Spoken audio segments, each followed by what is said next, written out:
Hey everybody, hi everyone, and welcome to our session on being puzzled by hybrid learning, looking at app smashing it together and solving your problems using Wevideo and Edpuzzle. So we're going to go ahead and get ourselves started pretty quickly and just begin by introducing ourselves. If we just jump ahead, there we go. So to start off with, my name's Darren White. I'm EdTech lead at 2 secondary academies in Essex in the UK.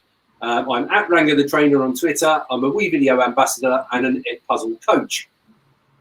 And I'm Ben Moore. I'm an EdTech coach from the same 2 academies as Darren here in Essex in the UK. And I'm at Training with BM on Twitter. And I'm also a Wevideo ambassador and an Edpuzzle coach. I'm Patrick Haussamann. I am the lone one in the States today. I am in Virginia, and I am an EdTech lead as well as a coach. I'm at phausedu on Twitter. Same thing, phausedu.com for my website. And I, too, am a Wevideo ambassador and an Edpuzzle coach. There we go. So we're in great company. So what we're going to do today is to look at how we can solve the problem of making students accountable for their learning and self-paced learning with kind of minimal effort on our part. So we're going to start by looking at what is Edpuzzle. Then we're going to look at creating our own content using Wevideo, and we'll do a quick demonstration on that. Then we're going to look at importing the content, adding the questions and voiceovers. And finally, we're going to put that all together, send it out through Google Classroom. We're going to complete it live, and then we're going to see all of that information pulled back into Google Classroom for you. Okay, so that's the plan for this afternoon. So we're going to make a start with Ben telling us all about why Wevideo and Edpuzzle are a perfect match. So Wevideo and Edpuzzle are, as Darren says, they're a perfect match. You know, Edpuzzle is great for the flipped learning environment, you know, in terms of giving your students videos that you can hold them accountable for and seeing their data in live time, seeing how they're answering these questions, where in particular they're stuck on a question. And we're going to go into a little bit more depth on that in just a little while. But the reason it pairs so well with Wevideo is we can create our own videos in Wevideo and move straight over. So what is Edpuzzle? Great question, I'm glad you asked. So Edpuzzle is a platform that allows you to engage every student and unlock the power of videos through simple editing tools. The process is simple. Find the video, add some questions, and assign them to your class. And I hear you ask, why videos? Well, more than 65% of students are visual learners, and 95% of our students watch YouTube in their own time. Videos are a powerful resource, but it can be difficult to hold those students accountable for something you can't track. Now, Edpuzzle flips that over for us and makes this process real simple. So you can create your own content or reuse other people's content as well to accommodate all of your requirements. Right, over to you then, Darren. Okay, so what I'm going to do is I'm going to take us through basically how we go about creating our own content, because you can use what's already existing through YouTube and things like that. And one of the things I love about Edpuzzle is that if you are in a district or a school where YouTube is blocked for whatever reason, Edpuzzle is a really handy workaround because it filters out all of the other videos around it that stops you going down those rabbit holes for crazy cats and all that kind of thing. It actually allows you to watch those YouTube videos even if you wouldn't normally be able to do that through your school accounts. So we're going to look at creating our own content, and I'm just going to just close down the presentation for the moment. And then I'm going to jump into my Wevideo. And what I'm going to do is just go through with you very simply how to create a simple video for self-paced learning. Okay? So the first thing I'm going to do, I'm going to come up to the top here and I'm going to create a new video. Okay? It's really, really simple. So it just gets things ready for me. I can choose whether I want it to go into any in particular folder that I've already got set up. And I've got one, where's it gone? I've just seen it and now it's moved again. Typical. It's always the way. There we go, guided lessons. I'm gone a bit scroll happy there. So I'm going to put this in my guided lessons folder and I'm just going to click start editing. Now what you'll see is I've got folders already set up with my own media for various different projects and different sources and different reasons. But what I'm going to focus on today is just using stock media, just to show you really that you can create a really engaging video really, really quickly just using the stock media that's available. Okay, so the first thing I'm going to do is choose an introductory slide, and we're going to see any of the previews running here. So the way I'm going to do that is I'm going to go up here to the text option, and I'm going to click on text, and I want something that's motion rather than a static or a call out. I'm just going to scroll down and find one that I really like. Let me just have a look here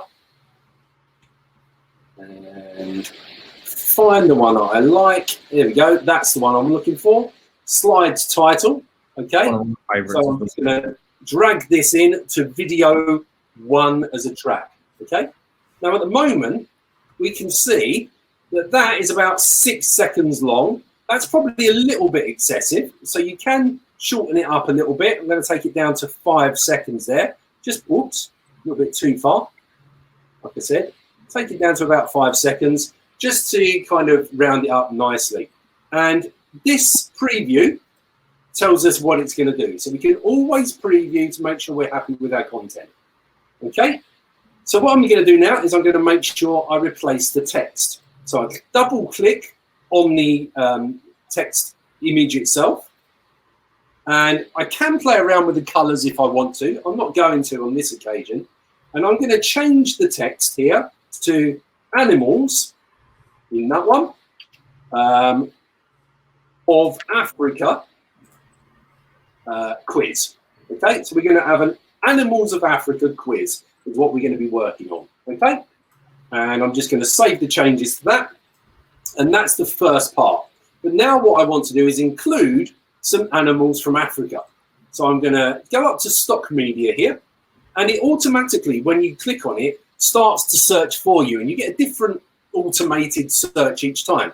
This time it's done insects, but I want some specific animals to be included. So I can just type in what I want and search. So I want a gorilla, first of all. Who doesn't? Let's face it, wonderful animals. Western lowlands are my favorite. And we can see, again, this is quite a long video. It's 14 seconds long. So I'm just going to click at the end here and just drag it back to be about 5 seconds long again. So each thing on screen is going to be around about 5 seconds. Okay, so we've now got a gorilla in there. As well as the gorilla, I also want to include a giraffe, because I've gone through these animals with my students and I want to make sure that they're getting the chance to see ones they recognize. Hey, Darren. Yeah. Can you drag up from the bottom of your screen so you're not quite full screen? Our images are hiding your editing work there in the time. Sure. Bear with me a second. Let me just shrink that down a bit. Whoops. Wrong screen. Bring that back. Apologies. That's very small. There we go. How's that? Better. Good. Yeah, there we go. So I've got my titles on there. I've got my gorilla. I now want a giraffe. So I'm going to use this face of a giraffe close up. I'm just going to drag it again. I'm just clicking and dragging. Click on the edge and drag again. Really, really simply. Take it down to about 5 seconds. Now I think I'm going to go for a rhino. So again, I can just search for a rhino. And we've got lots of different options. I'd like one that's kind of a little bit more natural if we can. So I'm just going to have a bit of a look. Some of them are in a zoo. Rhinoceros in brush. There we go. Drag that in. And again, just click on the edge. Drag it back to about 5 seconds. That's all we need. And what we can see is this is starting to take shape now. So we got the process of our video starting to happen, nice and simply. Now, after the rhino, I think I'd like wildebeest. Let's see what we can find. Brilliant. Let's go with wildebeest and zebras because they get on well together. And just, again, shrink it down to about 5 seconds. I'm just going to add that in there. There we go. Maybe just because I'm a bit of a swine, I'm going to throw in a bit of a red herring. Well, not a red herring, but a white tiger. So I'm going to throw a white tiger into the mix. And let's have a quick look. Let's throw this one in here. This tropical rainforest white tiger, just to see if my students have been paying attention. Again, I'm taking it down to about 5 seconds. I'm now going to throw in 3 more animals. I'm going to have an African lion. Let's see what we can get there. Yep, that'll do. Throw in an African lion. I mean, I'm not going to throw it because you never know with lions whether they're going to like that or not. Drop that in there. Let's go for a hippo because they're so cuddly and lovely. We'll go for hippos getting into the water there. I'm not sure you get cuddled with a hippo for some reason, but You are sorry? so I'm not sure you can't get a cuddle with one, but oh, that's disappointing. quite And like. finally, let's go for a nice big elephant. You don't get very many small elephants, obviously. So let's have a quick look here. Let's have a big elephant. And there's lots of different options. I'm not too worried about which one I use. I'm just going to grab something that's a little bit more kind of, there we go, drop that in there. Looks a bit natural. Cut it down to about 5 seconds again. And then for my outro, I'm going to go back to the text I had at the beginning. Okay, I'm going to go back to my text. I come back down here to my slides template. And I'm just going to drag this in here. And in this outro, I might put some other text, for example, like watch again. Whoops. If you feel you need to. Oops. There we go. Ready for our project. Whatever. Okay. So this might be a little kind of test that we do before we start on an actual project for them. And I just click Save Changes. So I've got my video. I'm just going to run it through just to make sure we're happy with it. So there's our Animals of Africa quiz.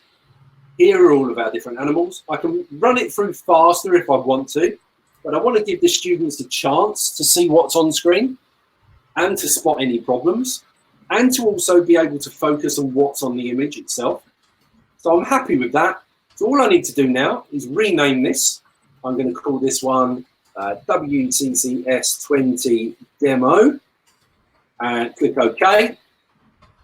Now it's captured a thumbnail image for me, but a little trick for you if you haven't already learned this. If you'd like to capture your own thumbnail, you can put your blue marker line anywhere you like. And if you press Command S, it will grab that as a potential thumbnail for you. Okay, so Command S or Control S on a PC. And then I just click Finish.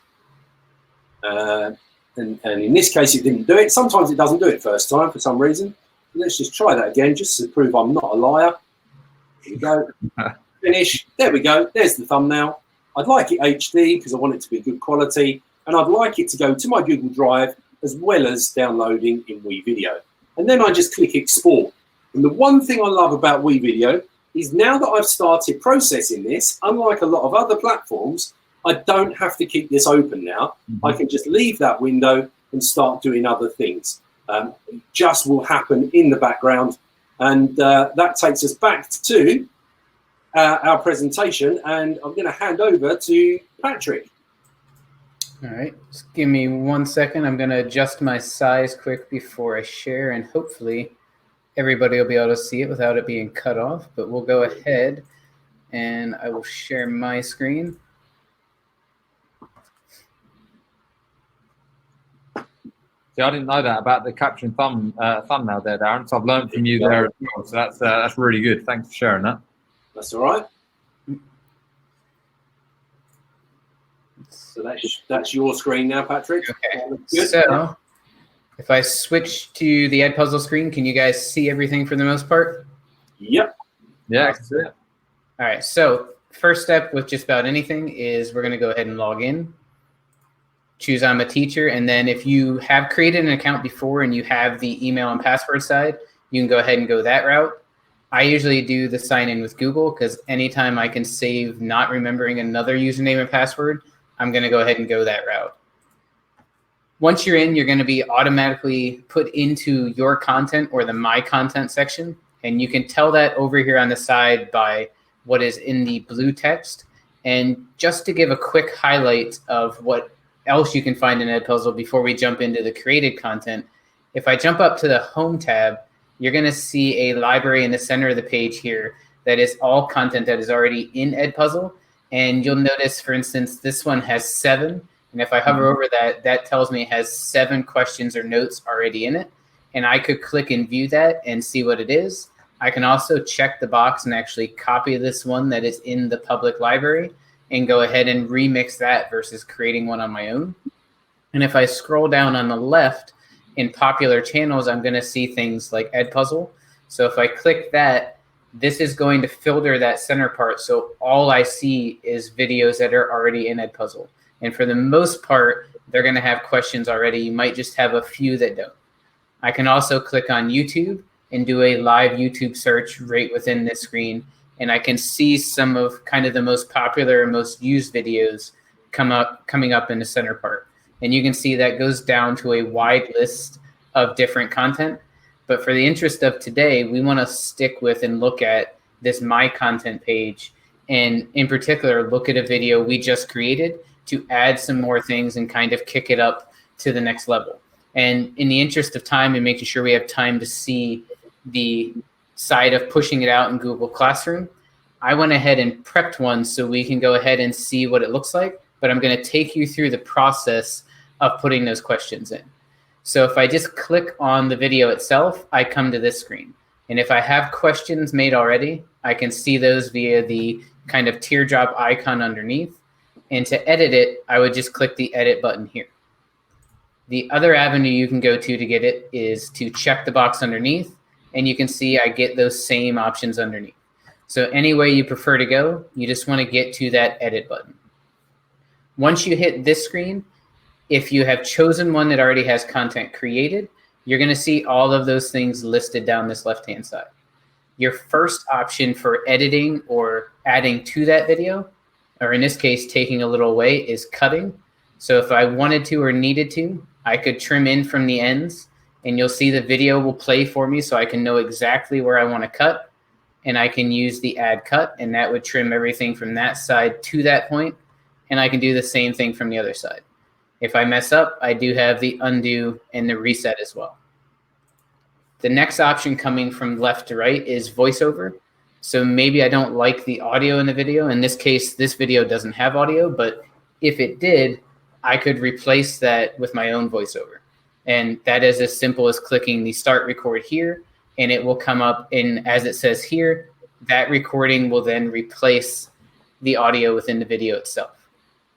But the part that we really want to focus on today comes in at the very end, or this third option, and that is the questions. So as we come through, a lot of times, and I'm sure you guys have seen this too, if we just put video content up, what's a couple of the things that students or even adults usually do? Number one is usually click play, walk away, and don't look at it at all. Number two might be click play, scrub it to the end, and say, yep, watch the whole thing. Mm-hmm. With Edpuzzle, when you insert these questions, and Ben will show this on the flip side when it gets assigned, you can check a box that says, don't allow scrubbing of the video, and then we'll show you this on the student side. They're not going to be able to scrub it from end to end, and it's going to stop them on the question, and they aren't going to be able to keep going until they answer that question. So to edit this question, and it's the same steps nearly if I wanted to add one, but if I come to this first question, you're going to see a pencil icon down here at the bottom. When I click on that, that brings me into the editing screen. And this one is a note. So you have two different options for notes. You can do a text note, which is what you see here, or you can do an audio note.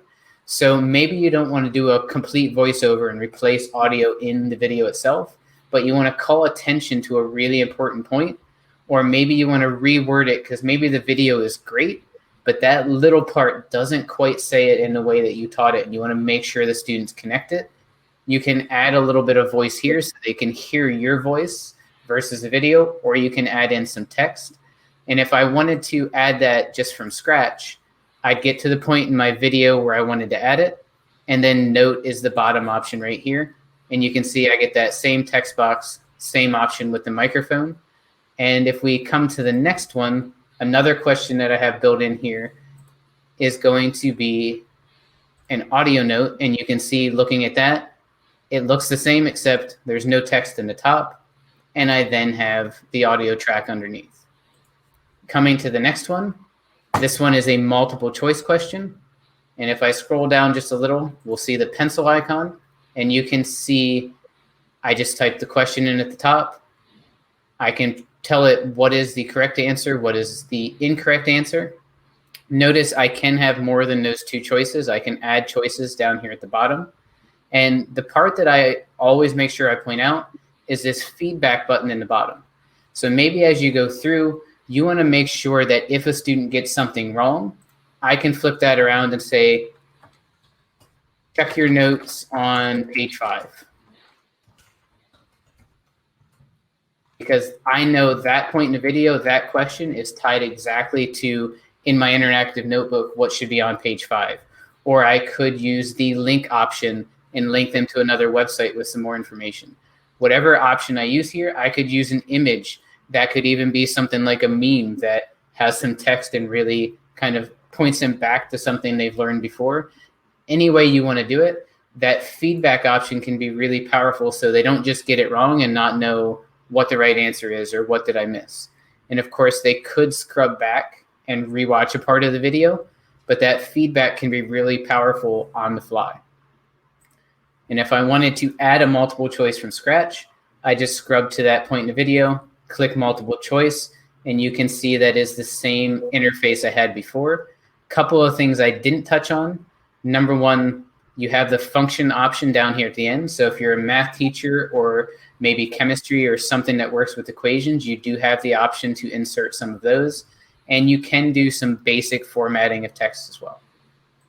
And then the last option for adding questions is going to be an open-ended question. And one of the things I really like about Edpuzzle is this screen is almost identical to the multiple choice. So if you master one in the editing options you have there, you've mastered them here as well. And again, limited text options, but enough to put in what you need. And then you have that feedback option as well. Make sure when you see it that you do click the save button. That's what finalizes adding that question and puts it on the timeline. You will see that Edpuzzle does autosave, but it's not necessarily going to insert that question on the timeline until you hit that save button. So you want to make sure that you save that. And at this point, I have 4 things added to this video that you saw Darren made in a matter of minutes. And within a matter of minutes, I've added these on. And I would go ahead and hit finish up here at the top. And I would then at that point be ready to jump it out and assign it. And before we jump to that point, I want to point out a few resources that are in the slide deck. And these are all on the bottom of the Edpuzzle home screen. So I'm going to sign out for a second just so I can scroll down and show you. At the very bottom, you see resources. You have a getting started page that'll walk you down through everything from creating them all the way through how do I manage classes, how do I assign them, all that stuff right down there at the bottom. And then you also have things like certifications. And I know Ben can attest to this because I believe, correct me if I'm wrong, Ben, you've done pretty much all of them. I've done, all 19. Yeah. So if you scroll down, you're going to see there are 19 different certifications and badges that you can go through on this page. And we have a resident expert in the room right now. So if you have questions, hit up Ben for questions. But one of the big things I like is you can see there's a few directly tied to Edpuzzle. But then as you come down, it's branching out into a lot of the different places that are just great teaching and pedagogy things.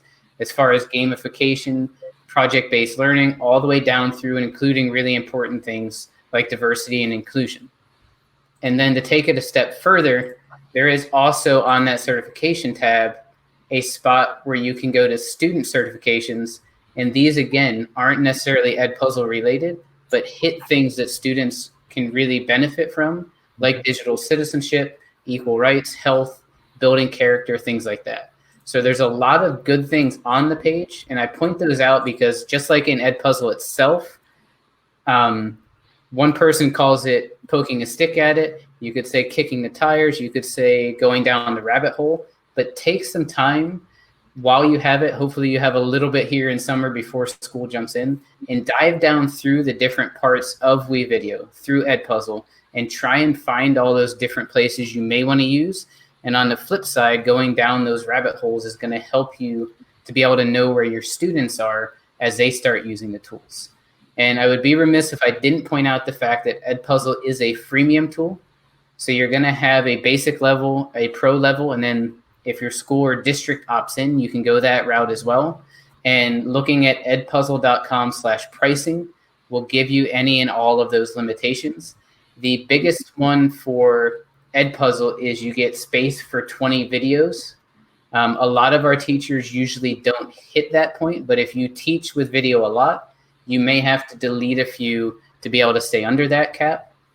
The other trick that some of our teachers have done is go ahead and put those questions into something like a Google Doc and link the video in, so they can have that stockpile and be able to just copy and paste instead of recreating everything from scratch. So there are different ways to kind of go back and forth, and there are step-by-step directions for bringing your own video in and adding questions into Edpuzzle, all within the slide deck. So if I went really fast and I lost you along the way, there are resources there for you to come back to. And any of the three guys on this call can help you out and would be more than willing to help you out at any point. I think it's worth saying as well that if you have got the free account, as Pat mentioned, but you basically get a code that you can share with other people, and if they then sign up for for Edpuzzle as well, then both of you get 3 extra videos, and you get that for each referral. So if you refer 3 people, you get 9 extra videos. So it's well worth having a look at that as well. Yeah. Yeah, thanks, Darren and Patrick. I don't know how I'm quite going to follow your lead there, to be honest, at that standard, but we'll give it a go, shall we? So we're going to have a look at the flip side of this now. So we're going to have a look at the Google Classroom integration. So how does Edpuzzle and the Wevideo content then arrive in Google Classroom? How does it look? How do students see it? So what we're going to do is we're going to have a run through now. And Pat and Darren have very kindly volunteered to watch that in the background as I assign it. So then I can show you the live data in terms of Google Classroom, what happens when you assign that. So this presentation does have all the instructions on. I'm a big believer in the fact I like to live demo. You can have these at a later point, and they've got steps on how to do each thing. But I'm going to show you live demos now. So let's get straight to it. So what I'm going to do is not do that, because I'm going to come out of my presentation and go straight over to Edpuzzle. So I've already signed into Edpuzzle here, using my Google account, the same as Patrick showed us just a little bit earlier on. And what I'm going to do is I'd like to assign a video to my class. So there's lots of different ways you can do that, and you don't have to reinvent the wheel. It's not all about making all your own stuff all the time. Edpuzzle houses some fantastic resources, like was mentioned a little bit earlier on. So you've got things like in your Edpuzzle channels, YouTube channels, Khan Academy, National Geographic, all this cool stuff here. So you can actually search for particular videos if you want to. So in this instance, I'm going to search for the one that Patrick's just put into Wevideo for us. So we're going to have a look at the Animals of Africa quiz. So I'm just going to search that in this search bar at the top, and I've already searched it earlier on. So it does remember your saves as well, which I didn't realise till just now. But you can go back and you can click on your videos there and just click search. So that will pull through all the stuff that's related to that. So I can see there's some videos here in the Edpuzzle channel. There's also some demo 1 videos here on YouTube, and I can see some more if I want to. But I'm going to go and just use that video that Pat created for us. So I need to go back and search for that one. So it's now not going to show me, is it? It's now going to be a little bit difficult for me.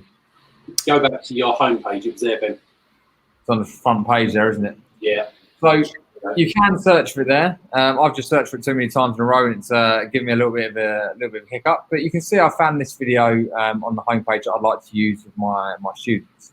So all I'm going to do is I'm going to click this little tick box here on the right-hand side, and you'll see I have the option to edit, copy, and unselect. So I'm just going to go into edit for the time being. Oh, sorry, click on the video itself rather than edit. So you're going to click on the video, and then you see this little menu appear on the side. So you've got the option to edit if you want to, and edit the questions, how many questions, notes, etc. If you want to customize for your students, like Pat showed us earlier. But you have this assign button right on the top there. That's how we're going to assign to our students. We'll click that. And if you've got any classes pre-made in here, these will appear in this screen. So you can create new class in a very similar way to Google Classroom just here by going to add new class.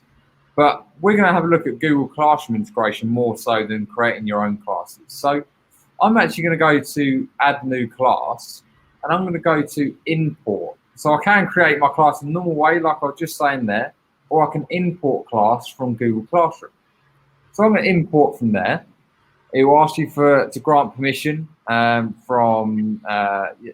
access your Google Classroom. I've already done that. And then I can select the classrooms in which I'd like to use. So I'm going to use this Wevideo classroom here. Just click import. That's really great here. You can import all of your classrooms all at once. You don't just have to do one. You can import all of your classrooms just by clicking those little tick boxes all at once. Okay, so a nice little top tip for you there.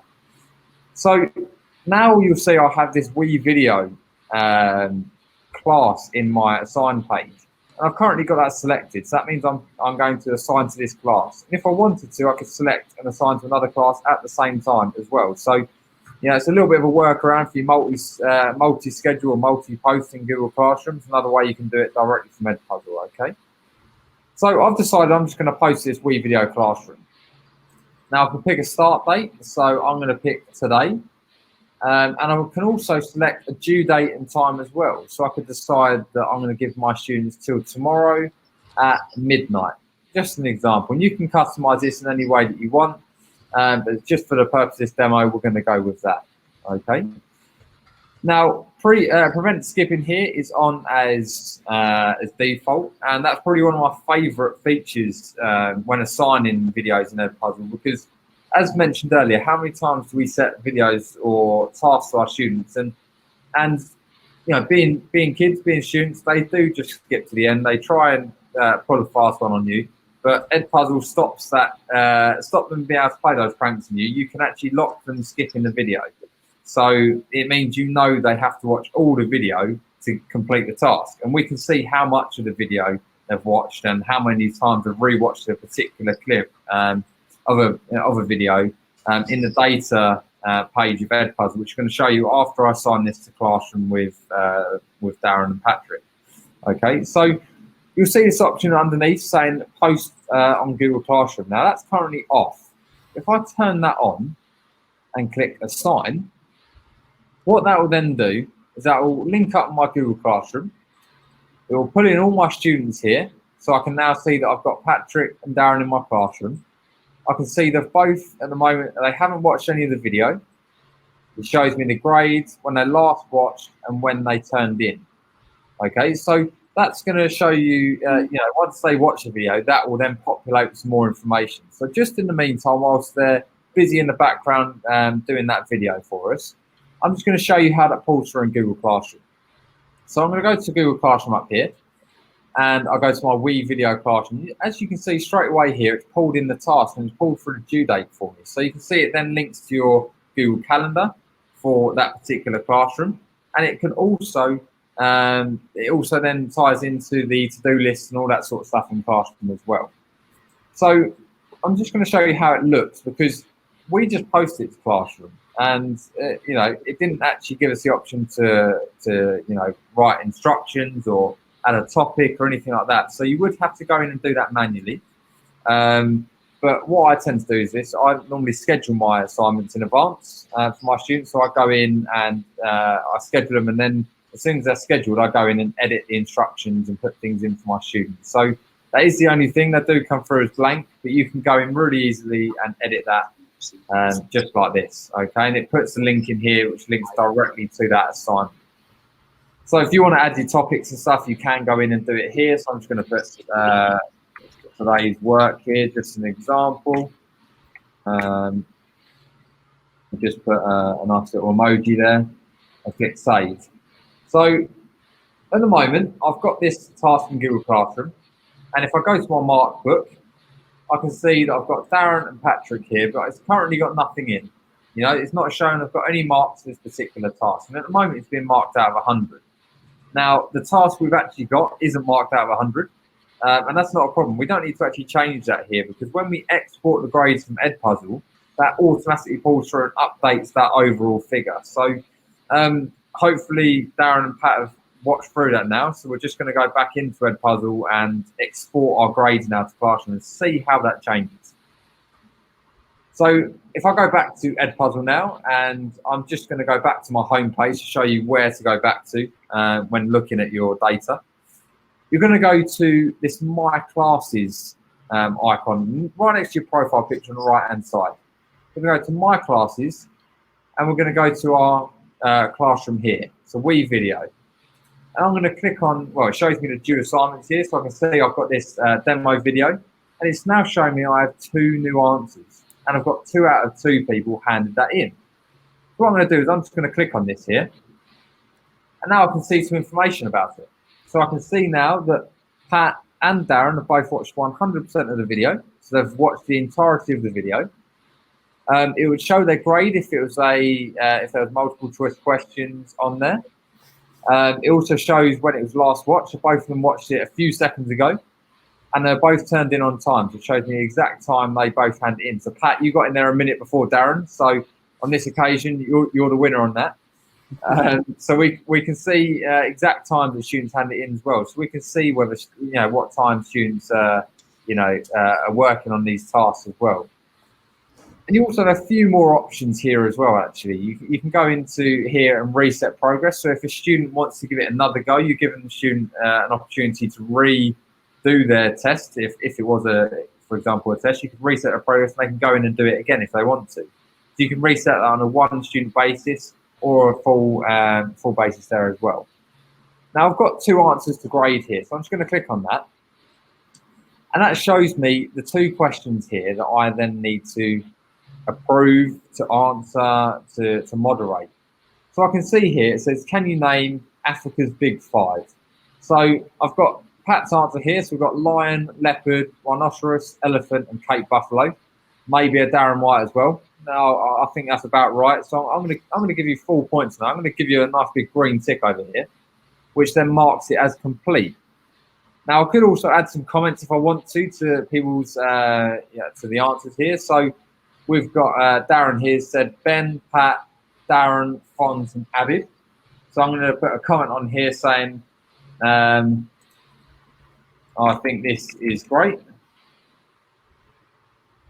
I can spell. Leave a comment which a student will be able to see. And if I want to, I can give a numeric value here of, say, 95 if I wanted to. If Darren didn't do as well as Pat, for example, you can give different marks for each. Now I've graded those now, so when I go back to my classes here, you'll now see the grade pulls through. So we've got Darren with 98 out of 100 and Pat with 100 out of 100. So that's now marked in Edpuzzle. So I'm seeing a grade out of 100 here. Now if I go back to my classroom, that automatically pulls through. Okay, once you click export grades once, it will pull through. So I did this a little bit earlier on, so that's probably why I did it straight away. But if it hasn't done for you guys, just click export grades to LMS, which LMS being your learning management system to Google Classroom. Just click that button and it will export all across. And once you do that once, it should do it automatically for you in the future.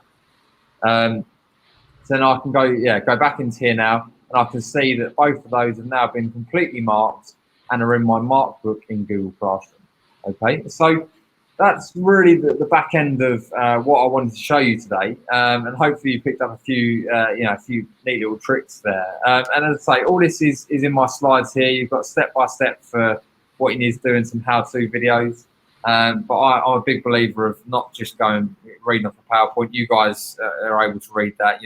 I want to do it live time for you. So if you do get stuck, and I've gone a little bit quick for you because I know that I talk very quickly at times, do feel free to go back into that presentation and have a watch through. And equally, reach out to us all on Twitter. We'll all be happy to help you with any of those questions or support in Wevideo and Edpuzzle. So, Darren, do I need to hand back to you? You can. One other thing I think we probably should mention as well, Ben. If you click on my progress on the video, you'll see that I had to watch some of it more than once.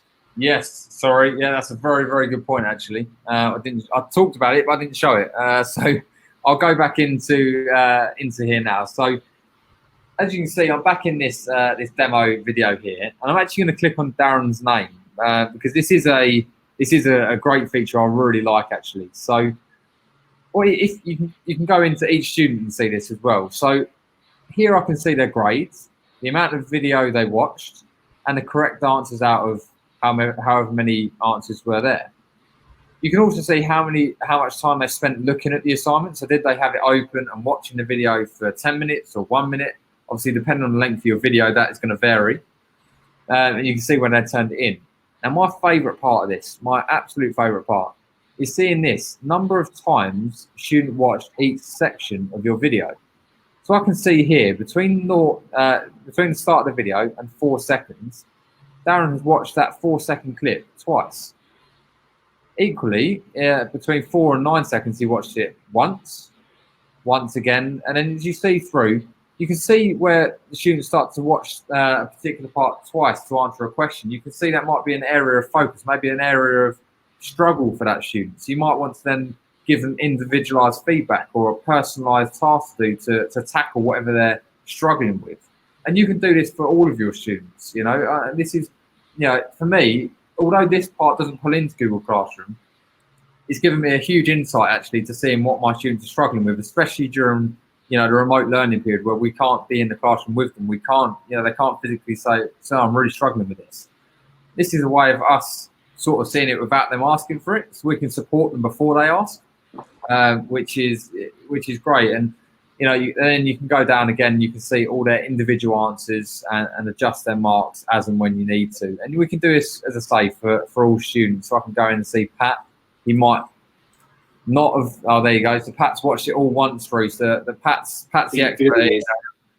I'm sorry, mate. You've lost on multiple occasions tonight. So, we can't all be winners all the time, eh? So Pat's only watched all the clips through once, and he answered both questions right and got 100 out of 100. So well done, Pat, for that. So that's definitely my favourite part of Edpuzzle. Giving that personalised feedback and seeing where students are struggling before they're asking for that support. So especially for those students that maybe wouldn't ask for help in the classroom, or especially wouldn't ask for help during remote learning, because they feel like almost like they're bothering you.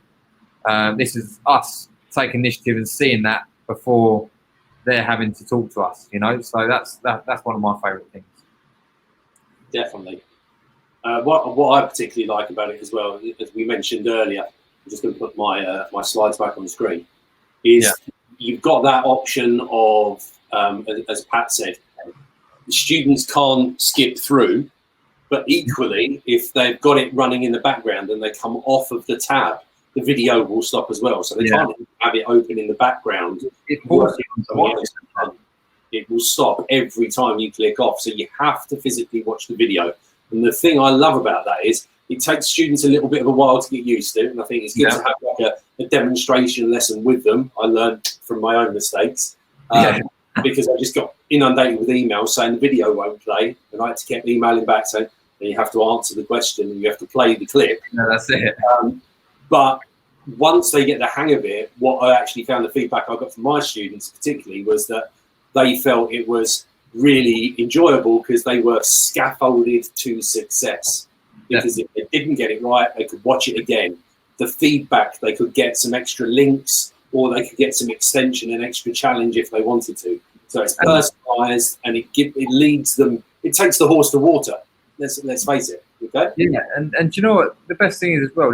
We talk about students a lot in our scenario because we are classroom teachers, but you could flip this as well. You could use it with your staff training, like your health and safety training, for example, your recap every year, or your safeguarding training. You can see whether staff are completing all of that training or not, and how much of it they're watching. if they've rewatched a certain part. You know, we talk about students because that's our focus, isn't it? Every day we're focusing on student attainment and student progress. You know, but you can use it. It doesn't just have to be used with students. You can use it with your staff as well. So, you know, you can record your own instruction videos about, you know, a new process for, I don't know, key logging or something like that, and you can then put it into Edpuzzle, send it out to all your staff, and get them to watch it. You know, it's a great way to see things on a big scale, I think. Absolutely. Yeah. So I've got a question from Liz. When the students redo an assignment, does the new grade override the old one, or are both grades visible? So the new grade would override the old grade. So if you reset and give them the chance to do it again, or they go back and do it again, yes, the new grade will pull through to Classroom, and you'll see that grade rather than the old one. Mm-hmm. And also from Anne in the chat, is there a limit to the length of videos in Edpuzzle? Very good question. I wouldn't be. I don't think I can answer that one actually. I haven't. I've had some videos that are up to about 15, 20 minutes in there. Yeah, I certainly wouldn't go for much longer because there's a limit to how much content you can take in that time. And because it stops and starts, I think it would. If it was any longer, you'd struggle to hold attention. But of course, there's nothing to stop you having two separate videos. No, of course, no. You know, first video and the second video. Yeah, in my example, I think mine was in particular 12 minutes, which is all about film music, for example. So I was getting them to sort of watch a part of a film in effect, to do that. So yeah, I agree with that. I probably wouldn't go much more than 12 minutes, so you will start to lose people's attention. Yeah. No, I was not able to quickly find a length limit, but there is a 1 gigabyte limit as far as a file size you can upload. That's depending on your quality level. That's going to answer that question for you, depending on that. But I will say, in doing a decent amount of research in creating video for remote learning, online learning, hybrid, whatever we find ourselves in when we start back, the sweet spot in most of the research is 4 to 6 minutes. Mm-hmm. It doesn't mean you have to do the whole thing there, but you want to chunk it into that. So if you have a 20-minute video, you want to split that into at least 3, probably 4 sections. Yeah, 5 minutes is a good time, I think. There's a question there as well from Christina. Yeah, I was just going to say that. Do you publish your Wevideo to YouTube? It depends on what they're for. I publish some of mine to my own YouTube channel, and I know Ben and Pat do the same. Within lessons and within Edpuzzle, you don't have to publish it to YouTube to use it in Edpuzzle. You can just upload it direct. Yeah, you don't have to publish on YouTube if you don't want to. That's entirely up to you. Yeah, sort of by putting it into Edpuzzle, it sort of bypasses the need for it to be uploaded to YouTube if you're using it with your students. So, yeah, so it's great for doing that. Okay. I'm just trying to see some more questions. Yeah. I did see one other question that talked about the fact that Jody might have students that have seen none of these, and kind of what would you start with, Edpuzzle, Video, or Google Classroom? For me, and you guys can obviously differ, but if you're going to use Google Classroom as kind of your de facto LMS, I would start there, make sure they're familiar with where you're going to put everything and house everything. And then from there, you can really do Wevideo or Edpuzzle. If you're going to create your own content and then put it in Edpuzzle, I'd go Wevideo next, then Edpuzzle with the content you've created. And then it all circles back to Google Classroom. Yeah, definitely. And I'll do a little plug here for you, Darren, actually. If anyone's struggling with Google Classroom and wants to get to grips with it, there is an ebook that Darren's created. He's done loads of them. So, I'm sure he can drop the link to that and you guys can check that out. I'll drop that in the chat now. There's also one on Wevideo. Yeah.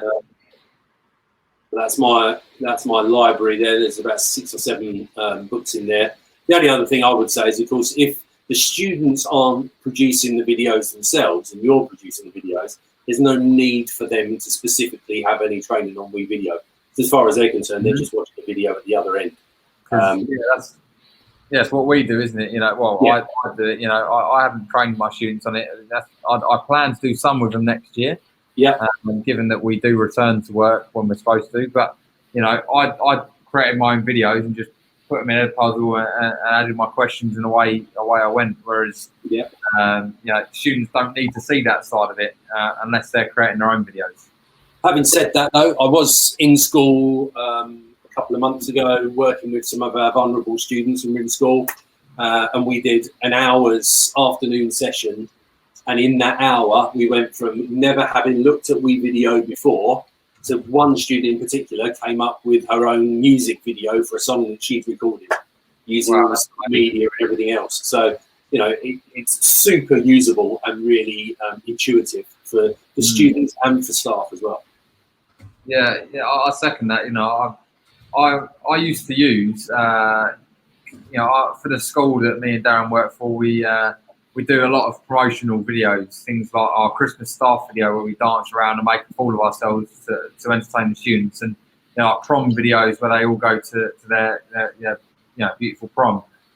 I actually used to use Final Cut Pro. I'm a really strong user of that. I've been using it for years, and I took, you know, Darren actually introduced me to Wevideo. I gave it a go, a little bit apprehensive to start with, but I now don't use Final Cut at all. I don't need to use Final Cut. You know, Wevideo has everything I need and more, and it's just so easy to use. Being web-based, it makes it so versatile. I can do it on my Chromebook, I can do it on my Mac.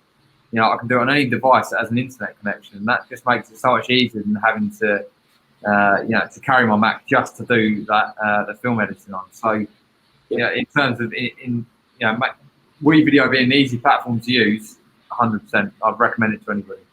Yeah. And I did see another question up in the chat a little bit.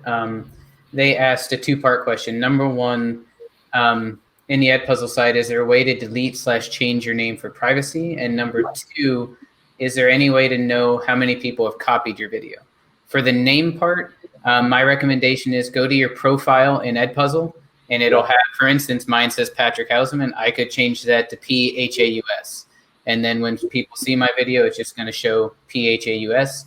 As far as how many people have copied or used your video, that I'm not sure of. I wouldn't be able to answer right now. I've never been able to see that kind of information. Obviously, if it's originally a YouTube video, you get an idea from people that have viewed it anyway, but not that I've found yet, if I'm honest. No, doesn't mean it's not there. It just means we haven't found it yet. Yeah, explore, press buttons, see what happens. That's it. Yeah, that's our motto in life. Yeah, press button and see what happens. Okay. Well, brilliant. Thanks for joining us, everyone. It's been real fun to share it, and some real positive comments in the chat. So thank you very much. Do feel free to get in contact with any of us on Twitter as well if you have any follow-up questions and things like that. And enjoy the rest of the summit. Thanks for joining us. Yeah, thanks everybody. Thank you.